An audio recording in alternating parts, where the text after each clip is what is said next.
I'm impressed that you haven't gotten the burger on you, Corey. Yeah. I'm only half done, sweetheart.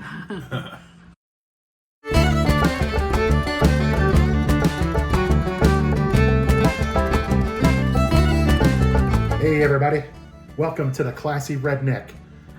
It is I, the classiest redneck, Coy, with my partner here, West Virginia. Howdy. All right, so tonight on the docket we have got straight up German Riesling, a 2018 Marcus Molitor. Molitor. Not Moltar, Not Moltar. Molitor. Don't come at us, Space Ghost. And this is Alte Reben. I don't really know what that means. Yeah. Riesling. Alte Reben. Riesling Mosel. I think that's, Riesling Mosel is like the, what do they call those? Mosul is the area. That's what I was thinking. Yeah, Yeah. like the DOCG area Yeah. or whatever, like the German equivalent of that. I don't know what the Alte Reben is though. I'll have to check that one out. So this winery is a leading wine estate in the Mosel, I'm sure we're butchering that terribly, Mosel. region of Germany. Yeah, we had this the other night, and the nose was particularly interesting. Oh, no spoilers. Nope, but it definitely, the hint is, it made me think redneck. Oh, it's very strong when you first pour it too. It smells just like gasoline. They call that petroleum in the wine world.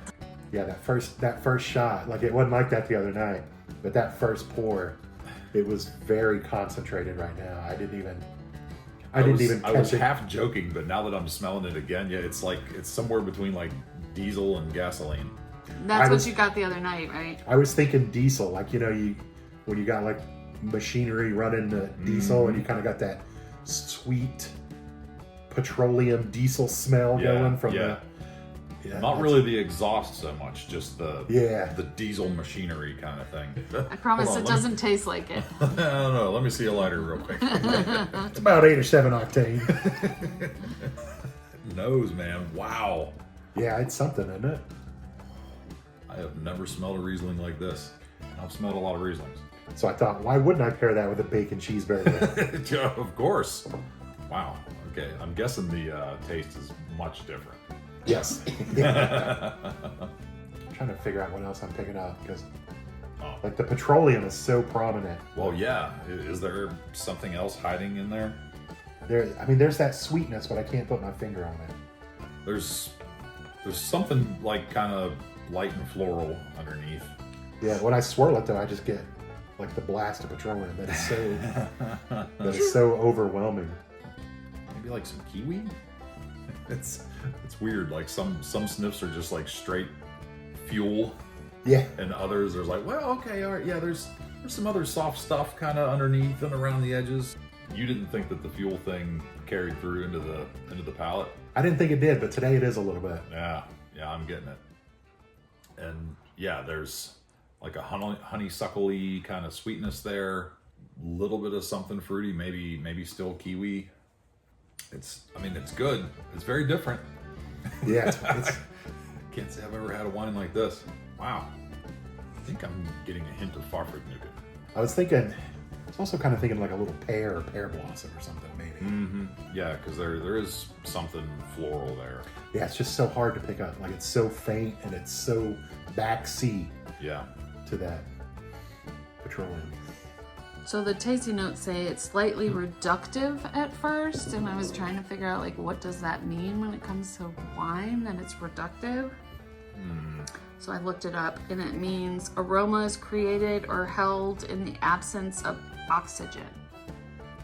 So could that be where that like petrol smell is coming from? It gradually opens up to reveal ripe notes of fruit. Notes of yellow peach, apricot, and strawberry. Okay, I guess I could see apricot. Yeah. Strawberry. If there's strawberry in there, I'm it's, not getting it's strawberry. drowning Yeah. in petrol. A touch of smoke and spices comes through with airing and adds depth to the nose. I think we're supposed to light it on fire first. With- Yeah. On the palate, focus on white flowers and herbs comes through. It says it does need a few years of bottle aging to blend its elements. So this was 2018, and it says you should drink it 2024 to 2045. 2024 to 2045. Wow. Yep. And it's about So sometime $30 a bottle. Sometime in the next 20 years. So we're early. Super early. Yeah, we'll have to shoot another episode in 20 years. Yeah. Season 23. we'll revisit. The grapes are softly crushed and macerated for several hours on the skins. And the juice was fermented using only natural yeast, so that could be some of the nose too. The wine rests on the lees following fermentation, producing a balanced and aromatic wine. So the vineyard age is 80 to 100 years old. Doesn't really have that aged on the lees flavor either. I think we might be onto something about opening up though. I'm wondering if we should let the other bottle kind of like air. Decant. Yeah. Yeah, maybe. Do you want me to decant it? Maybe even decant it. What do you think? Sure. Okay. We have a decanter. You want to talk about what decanting means for the folks at home? What? I got Google. Oh, for the rednecks who aren't as classy as us. I mean, I don't own a decanter. I'm more of a decanter, not a decanter. Yeah, so decanting it's usually with reds though, so it's kind of odd that we're doing it with a white. But, Yeah. But it's just, it just gets more oxygen into the wine. You know, they always say, oh, this wine opens up, and it's just basically from the presence of oxygen. So a decanter speeds along that process. So we'll be fully decanted when we bust out those burgers. All right, so what'd you get for your burger? What are your options over here? Oh man, fully loaded. I got mayo. I got mustard. I got ketchup. I got Carolina Reaper pickles. 2 cheesed smashed patties, as you know. 2 layers of bacon. Lettuce, tomato, and onion. Nice. I'm pretty much the same, except I did just mayo, no tomato. And then I cut mine in half because I did sweet pickle and then Carolina Reaper pickle on each half. So. Like made yours look like tacos or something. Well, I had to put it on the side because the structural integrity was not.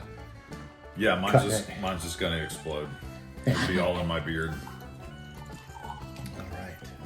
So now we have some freshly decanted Riesling. Oh, yep. Not as bad, I think, but still. It's kind of like you're drinking a regular Riesling, but you live next to a gas station. Yeah. Yeah, my smash burger. I'm not a very effective smasher of the smash burger, I guess. No, you weren't. Yeah, instead of double smashed cheeseburgers or double cheese smash burgers, however you would phrase that, we've just got some big old double cheeseburgers. They're delicious It's though. like a $20 burger right here. Oh my god. Your burger's upside down. Yeah. I wasn't gonna try to put all of the veggies and the mayo and mustard and ketchup all on one side, so I flipped it. We'll just do this. I like how the jar didn't even say pickles. It said sliced cucumbers and vinegar. Good news for me. I don't think I got any of the Carolina Reaper pickle on the first bite, so I can enjoy all the other flavors. Like, there's not a lot of sweetness. Like, I'm used to Rieslings that are like pretty bold with the sweetness. There's not a lot, but the burger like just cuts it all. I'm Really? assuming the fat, maybe. I'm having the opposite happen. Really? Oh, really? Yeah. You think the wine tastes sweeter with? It tastes sweeter with the food, and I assume it was maybe the bread.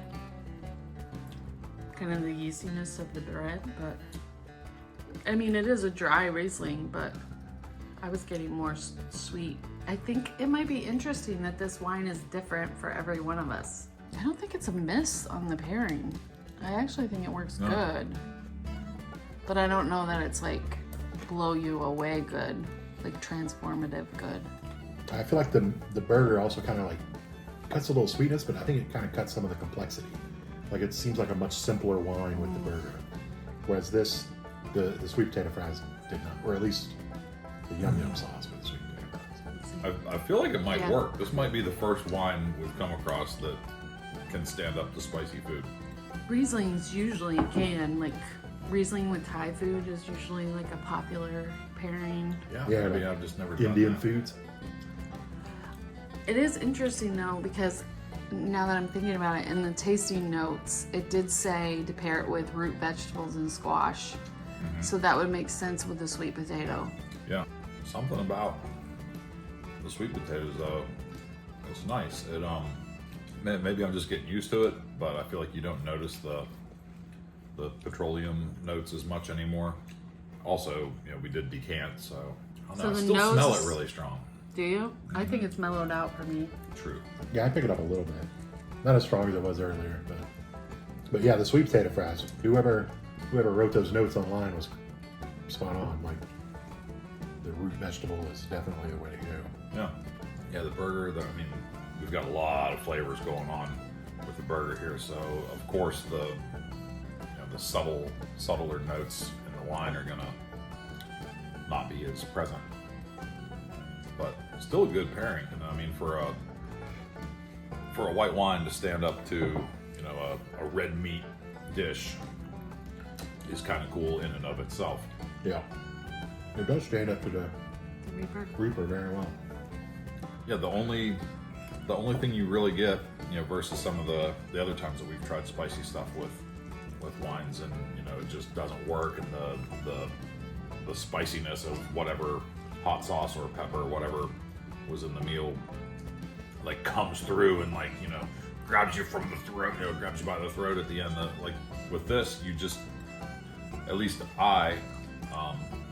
when I got a nice bite of the Reaper pickle and took a sip of wine, like the very tail end of the sip of wine, I got kind of a pop of spice, but not in an aggressive way. Like it was kind of pleasant, almost like I had a lot of black pepper on a bite of the burger or something like that kind of thing, Complimentary. It wasn't. Yeah. It was a pleasant burst of spice. This just keeps getting fatter and fatter as I work my way down here. Like, I'm gonna have to unhinge my jaw like an anaconda.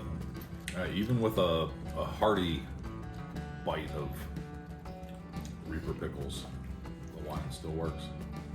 Yeah, I think the root vegetable thing is spot on. So I guess those winemakers really do know what they're talking about. I would agree with that. Yeah, it definitely worked surprisingly well with the sweet potato fries. Then I just had like a fairly neutral bite. No bacon in that bite. No Reaper pickle.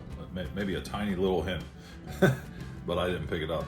And honestly, the sip of wine afterwards was not as exciting. I don't know.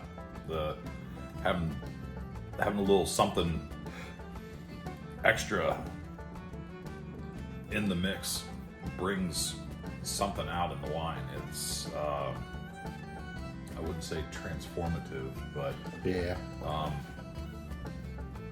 I didn't know where we were going to end up at the start of this. Tasting this wine straight up and like going, oh my god, it's like I'm standing next to the pump at Sheets. But lots of surprises in there. Like it works really well with the bacon and shockingly well with Carolina Reaper infused pickles. Pretty impressive. Yeah, I guess, it almost seems like it's just like the fries was the best part, the bacon was good, the Reaper pickle, I even think the sweet pickles were pretty good, but it was like the specific burger components is really where it was the flattest. Mm-hmm. Yeah. Yeah, which is wild because you wouldn't think sweet potato fries would have more of a impact on the total experience than a burger, but in this case it did. That's pretty wild. Yeah, I think the challenge too with something like a burger though is like you said, you've got so many flavors going on in those bites, so it's the bites where something stood out in the burger that really like accentuated the wine the most, I think. Yeah, I agree with that totally. All right. Thanks for joining, everybody. Please be sure to click like, subscribe, and ring that bell for notifications. And if there's any foods out there you want to see, or if there's any wines you want to see paired with those foods, drop it in the comments, please. Thanks for joining. Yeah, challenge us. See you on the next one.